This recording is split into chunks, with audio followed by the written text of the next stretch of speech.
শুধু নামাজের ক্ষেত্রে কেন, তারা এরকমও বলতেছে যে শবে বরাত বলতে কোনো কিছুই নেই, শবে বরাত মানে বিদআত।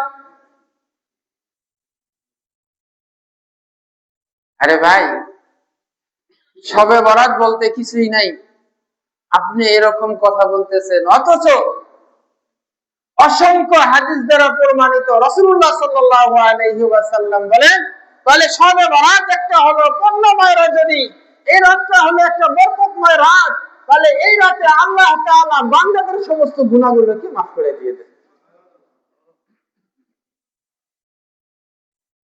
এদিকে এক গ্রুপ যেমন এরকম বলতেছে শবে বরাত বলতে কিছুই নাই, আরেক গ্রুপ আবার ফতোয়া দিতেছে, এরকম করে কথা বলতেছে যে শবে বরাত মানে অনেক কিছু, শবে বরাত মানে এরকম পটকাবাজি করা। তারা এরকম ভাবে কথা বলতেছে শবে বরাতের ব্যাপারে, বলতে বলতে বলতে বলতে ইসলামকে একবারে অনেক দূর নিয়ে গেছে। কিছু পার্টি আছে এমন যারা বাদ দিতে দিতে দিতে দিতে অনেক দূর পর্যন্ত গেছে, আবার কিছু করতে করতে অতিরিক্ত করে ফেলেছে। অথচ মুসলমান এবং ইসলামের আকীদা আর বিশ্বাস হলো এরা সবসময় মধ্যম পন্থা অবলম্বন করে। এরা না বাড়াবাড়ির ভিতরে আছে না ছাড়াছাড়ির ভিতরে আছে। যারা বলে যে শবে বরাত নাই, এ কথাটাও ঠিক না। যারা বলে শবে বরাত মানে অনেক কিছু, এ কথাটাও ঠিক নয়। আল্লাহ তাআলা সূরাতুল বাকারার ভিতরে বলেন, ওয়া কাযালিকা জাআলনাকুম উম্মাতান ওয়াসাতা, যে আমি এই উম্মতে মুহাম্মাদীকে মধ্যম পন্থা অবলম্বনকারী উম্মত হিসেবে আমি তৈরি করছি। এরা বাড়াবাড়িও করবে না, এরা ছাড়াছাড়িও করবে না। যেমন উদাহরণ দিলে আপনারা বুঝবেন, তাহলে একটা মেইন রাস্তা আছে, এই মেইন রাস্তার ভিতরে মাঝখানে একটা দায়রা দেওয়া আছে, একটা টান দেওয়া আছে। তাহলে এই টানটা এমন একটা টান মিডিল পয়েন্টে দেওয়া আছে, যদি কোনো ব্যক্তি একবারে এই টানকে ফলো না করে, তাহলে যখন এদিক যাবে, এদিক গেলেও ধ্বংস নিশ্চিত। আবার এই টানকে অতিক্রম করে তার অন্য সাইডে যদি যায়, সেখানেও ধ্বংস নিচ্ছে। আবার কেউ যদি টানটাকে ফলো না করে, তাহলে এর জন্য ধ্বংস নিচ্ছে। তাহলে ইসলাম হলো এমন একটা ধর্ম, যেই ধর্ম হলো রাস্তার মধ্যম পন্থায় টান দেওয়ার মতো। এখান থেকে সে বেশি বাড়াবাড়ি করে তার সীমা লঙ্ঘন করবে না, আবার ছাড়াছাড়ি করতে করতে টানকে ছাড়ি দিয়ে আবার অন্য জায়গায় যাবে না। যেমন একটা গাড়ি রোডে চলতে গেলে মিডিল পন্থাকে অবলম্বন করে যেমন চলতে হয়, একজন মুসলমানকে ইসলামকে মানতে গেলে এরকম মধ্যম পন্থা অবলম্বন করে তাকে চলতে হবে। এজন্য আল্লাহ বলেন, ওয়া কাযালিকা জাআলনাকুম উম্মাতান ওয়াসাতা, আমি এই উম্মতকে তৈরি করছি, আমি এই উম্মতকে বানাইছি মধ্যম পন্থা অবলম্বী এক উম্মত হিসেবে। এরা বাড়াবাড়ির ভিতরেও নাই, এরা ছাড়াছাড়ির ভিতরেও নাই। এরা এই কথা বলবে না শবে বরাত বলতে কোনো কিছু নাই, এ কথাটাও ঠিক না। আবার শবে বরাত বলতে পটকাবাজি, আতশবাজি, হালুয়া রুটি ইত্যাদির মাধ্যমে শবে বরাতকে উদযাপন করা, এটাও ইসলামের ভিতরে নেই। তাহলে শবে বরাত আছে আছে অনেকেই বলবে যে ভাই শবে বরাত তো নেই। আরে ভাই, আপনার কথা তো ঠিক আছে, শবে বরাত তো কোরআন এবং হাদিসের ভিতরে নাই। কারণ শবে বরাত তো ফারসি শব্দ, আর শবে বরাত তো ফারসি শব্দ, কোরআন এবং হাদিস তো ফারসি শব্দ নয়, এটা তো হলো আরবি ভাষায়। তো আরবি ভাষা, ফারসি ভাষা, আরবি ভাষার মধ্যে কেমনে পাওয়া যাবে?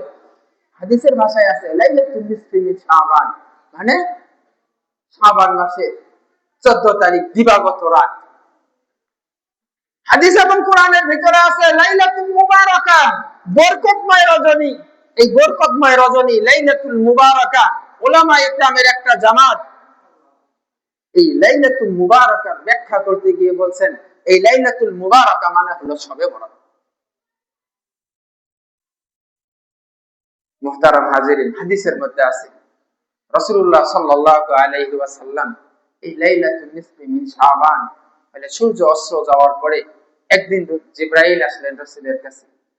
আসার পরে জিবরাইল বললেন, ইয়া রাসূলুল্লাহ, আপনি আসমানের দিকে মাথা উঠান। রাসূল আসমানের দিকে মাথা উঠাইলেন। মাথা উঠানোর পরে দেখলেন আসমানের উপরে জান্নাতের 8টা দরওয়াজা খোলা, এবং প্রত্যেকটা দরওয়াজার ভিতরে এক একজন দারওয়ান দাঁড়ায় আছে। রাসূল বলেন, প্রথম আসমানে, তাহলে আসমানের ভিতরে প্রথম জান্নাতের যে প্রথম দারওয়ান, ইনি জান্নাতের গেট থেকে ঘোষণা করতেছেন,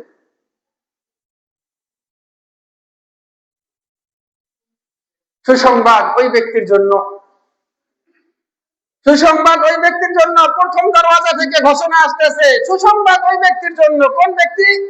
যে ব্যক্তি এই লাইলাতুল বারাআ, এই লাইলাতুল মুবারাকার ভিতরে দাঁড়িয়ে দাঁড়িয়ে আল্লাহ তাআলার ইবাদত করতেছে, বলে জান্নাতের দরওয়ান ওই ব্যক্তির জন্য সুসংবাদ দিতে আছে।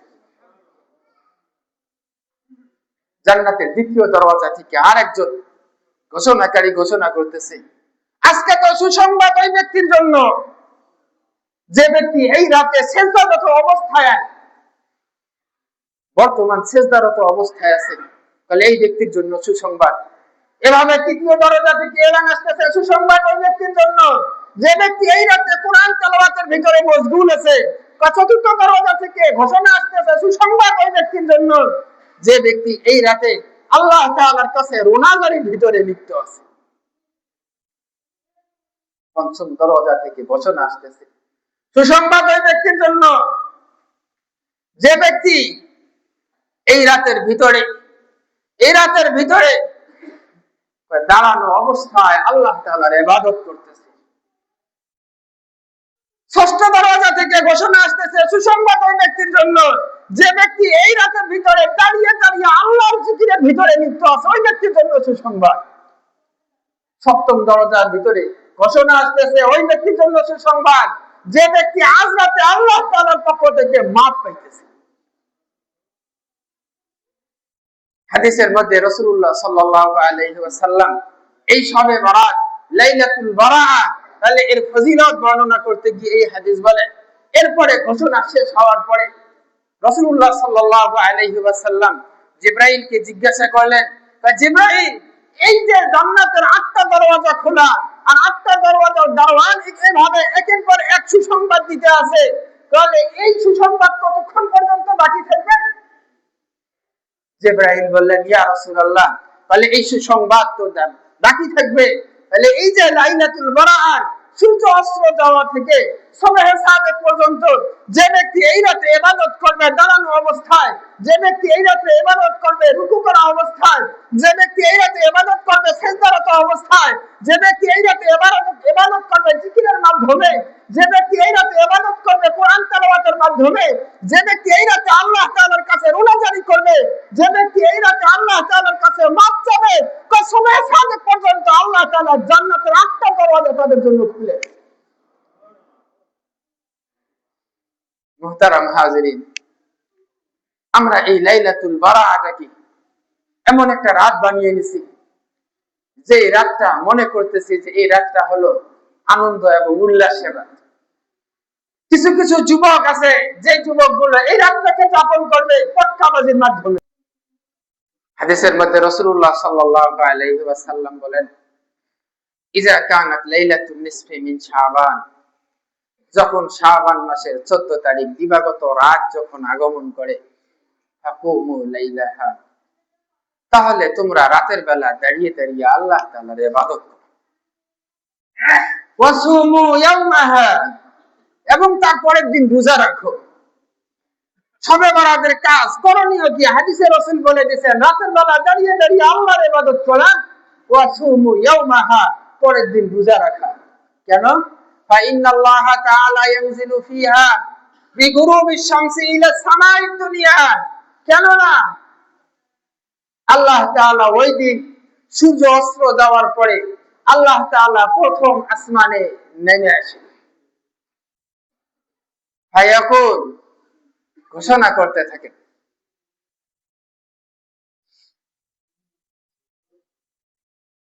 কি ঘোষণা করেন? আলা মিন মুস্তাগফিরিন ফাআগফির আলাহ, আছো কেউ এমন বান্দা যেই বান্দাগুলো গুনাহ করতে করতে করতে করতে গুনাহগুলো পার করে দিয়েছে, সাগরের ফেনাকে পার করে দিয়েছে? আছো ওই বান্দা যেই বান্দা গুনাহ করতে করতে গুনাহ বুঝাটা পাহাড়ের চেয়ে বড় হয়ে গেছে? আছো কি এমন বান্দা যে বান্দা গুনাহ করতে করতে করতে করতে পুরা আসমান এবং জমিনের ফাঁকা জায়গাগুলো ভর্তি করে ফেলছে?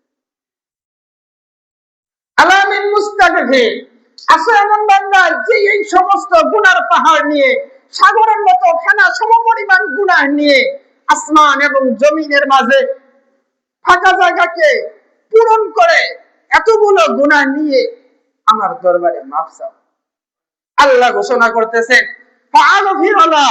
আমি আল্লাহ তাআলা ওই বান্দার সমস্ত গুনাহগুলোকে আমি আল্লাহ তাআলা মাফ করে দিয়ে দেব।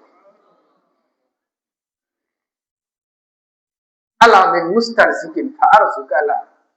আছে কি এমন কোন ব্যক্তি, যে ব্যক্তি রিজিকের অভাবে ছুটাছুটি করতেছো, রিজিকের যন্ত্রণায় ঘোরাঘুরি করতেছো, অভাব অনটনের ভিতরে লিপ্ত আছে এমন ব্যক্তি, আসো। আল্লাহ ঘোষণা দিতেছেন, আসো আমার কাছে, আসো আমার কাছে রিজিক চাও, আমি আল্লাহ তাআলা ওই বান্দাকে ভরপুর রিজিক দান করব।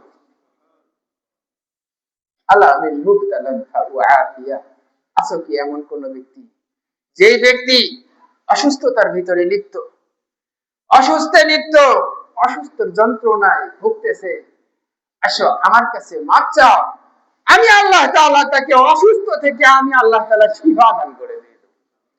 কতক্ষণ বলবে আলা কাযা হাত্তা ইয়াতলু আল ফাজর। তাহলে আল্লাহ তাআলা এইভাবে ঘোষণা করতে থাকেন হাত্তা ইয়াতলু আল ফাজর, সুবহে সাদিক হওয়ার আগ পর্যন্ত। তাহলে সুবহে সাদিক হওয়ার আগ পর্যন্ত যে বান্দা আল্লাহর কাছে মাফ চাবে, যে বান্দা আল্লাহর কাছে রিজিক চাইবে, যেই বান্দা আল্লাহ তাআলার কাছে অসুস্থ থেকে মাফ চাইবে, আল্লাহ তাআলার ঘোষণা, আল্লাহ তাআলার ওয়াদা, আল্লাহ বলেন আমি ওই বান্দাকে মাফ করে দিই। মুহতারাম হাজিরিন, এই শবে বরাত মা আয়েশা সিদ্দিকা রাদিয়াল্লাহু তাআলা আনহা বলেন, এই লাইলাতুন নিসফি মিন শাবান, এ রাতে একদিন রাসূলুল্লাহ সাল্লাল্লাহু আলাইহি ওয়াসাল্লামের পালি আমার ঘরে ছিল। আমার ঘরে পালি ছিল, বাড়ি আমার ঘরে ছিল। মা আয়েশা বলেন, রাসূল আসলেন ঘরের ভিতরে আসার পরে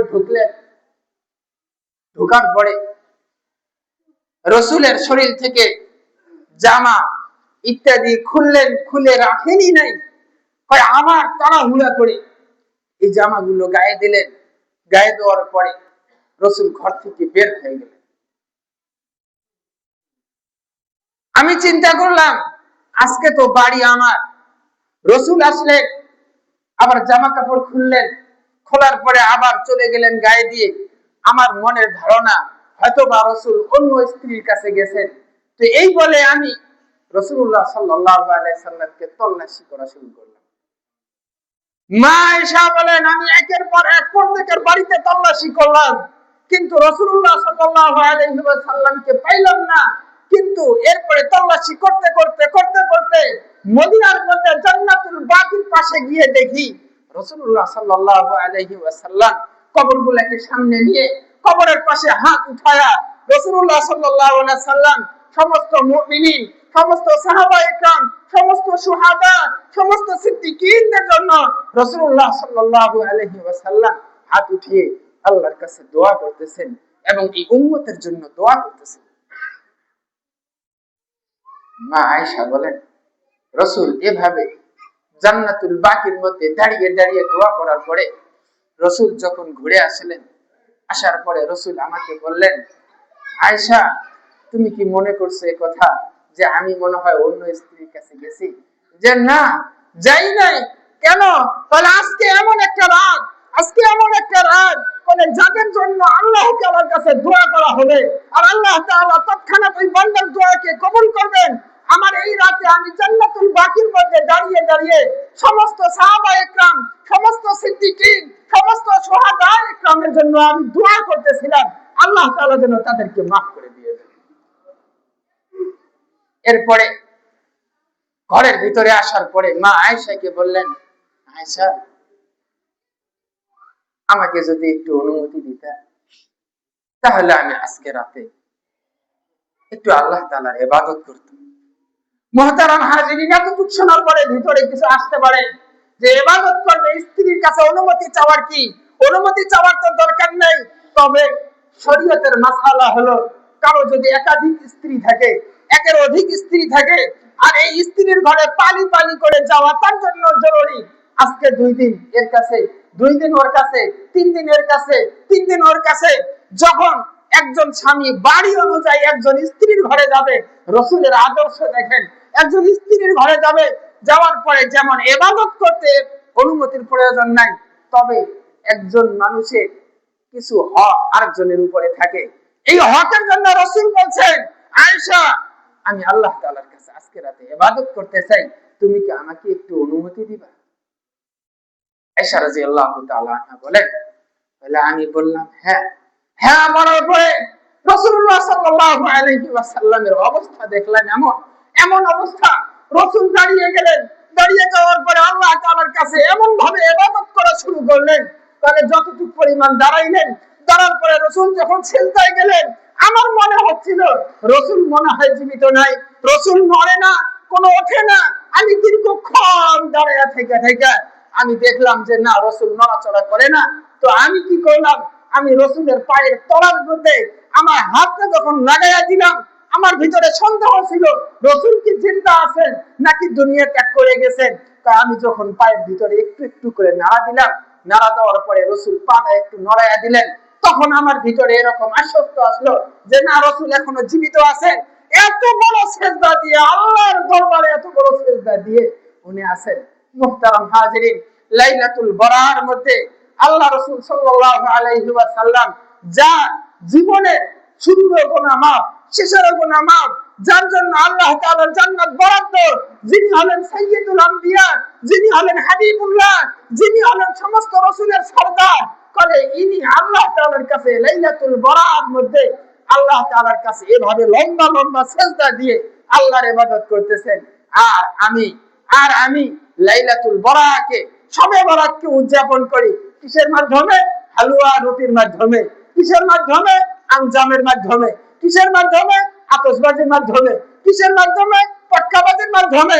কিসের মাধ্যমে? রেলি বের করার মাধ্যমে, পাড়ায় পাড়ায় ঘোরাঘুরির মাধ্যমে না। এই লাইলাতুল বরাত আতশবাজির জন্য নয়, পটকাবাজির জন্য নয়, ঘুরে বেড়ার জন্য নয়, এই রাতটা হলো আল্লাহ তাআলার কাছে ইবাদত করার জন্য। মুহতারাম হাজিরিন, আমরা এই লাইলাতুল বরাকে বিভিন্ন কুসংস্কার থেকে হেফাজত করে এই রাতে আমরা ইবাদত করার চেষ্টা করি। আল্লাহ তাআলা আমাদের সকলকে এই রাতে ইবাদত করার মতো তৌফিক আল্লাহ তাআলা আমাদেরকে দান করেন। এই লাইলাতুল বরার ব্যাপারে আমল হলো 3টা। 1 নম্বর হলো ইনফিরাদি ভাবে কেউ যদি পারে তাহলে একা একই কবর জিয়ারত করা, কাউকে না ডাকা, ভাই আসেন তো আমার আব্বার কবর জিয়ারত করি, এরকম টাকা বিধান। কেউ যদি জিয়ারত করা শুরু করে, কিতাবের মাসআলা হলো তাহলে এই ব্যক্তি আরেকজনের ইহসানের নজরে গিয়ে যদি সেখানে শরীক হয়, তাহলে এও সওয়াব পাবে, ও সওয়াব পাবে। 2 নম্বর কাজ হলো রাতের বেলা ইবাদত করা। 3 নম্বর কাজ হলো পরের দিন রোজা রাখা। আল্লাহ তাআলা এই সবে বরাতে এই 3 প্রকারের আমল করার তৌফিক আল্লাহ আমাদেরকে দান করেন। আমিন ওয়া আখিরু দাওয়ানা আলহামদুলিল্লাহি রাব্বিল আলামিন।